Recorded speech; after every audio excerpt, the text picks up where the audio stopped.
tere, mina olen Rimi peakook Temo ja täna suundume Vahemere maitsetele ja valmistame täna Hispaania pärast gazpacho suppi ehk siis külmasuppi ja tänane tooraine, millest valmistame, on melon ja kurk ja lisame juurde natuke kreeka jogurtit ja maasikaid. Ja mis siis muud kui alustame, lõikame niisugused keskmine suurusega kuubikud, mida läbi blenderdada. Et võib ka kasutada oranži melonit, kindlasti on natuke teistsuguse maitse. Kurgi koorime ära, et igaks juhuks vältida seda, et kui peaks olema kurgikoor kibeda maitsega. Nii, lõikame kurgis ka. Parajad ribad. Lisame ka siia juurde natukene münti, annab ka mõnusat värskust juurde. Blenderdame läbi kõik või sauame.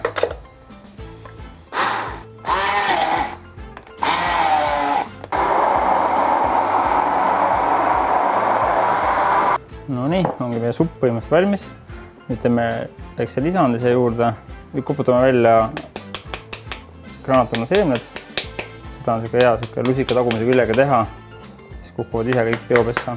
Nii, ja maasikad lõikame ka siis väikesteks kuubikuteks. Need oleksid enam sama suured, kui on granaatõun. Nii, ja segame maasikad natukese meega kokku. Siis jääb eriti magusaks muutub. Ja siia võib lisada ka münti, kui on soovi. Me hetkel ei pane, siis me lisame teda lihtsalt taldrikusse otsa. Võime siin serveerima hakata, et meil on vaja selle kreeka jogurtit. Korralikult 2 lusikatäit keskele. Siis paneme peale meie just siin läbi segatud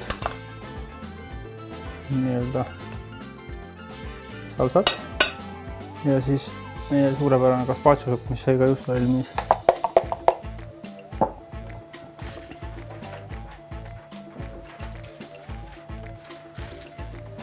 Siis mõned mustikad annavad niimoodi värvi. Ikka värskus ehk siis mündi lehed.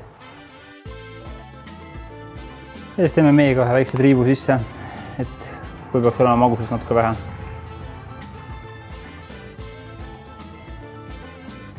Ja ongi valmis saanud meie hispaaniapärane külmsupp. Selle soodsa ja ülilihtse retseptiga on väga hea üllatada oma pereliikmeid vahemereste maitsetega.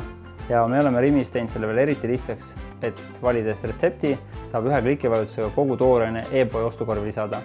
Ja minu poolt mis muud kui head katsetamist ja nautimist.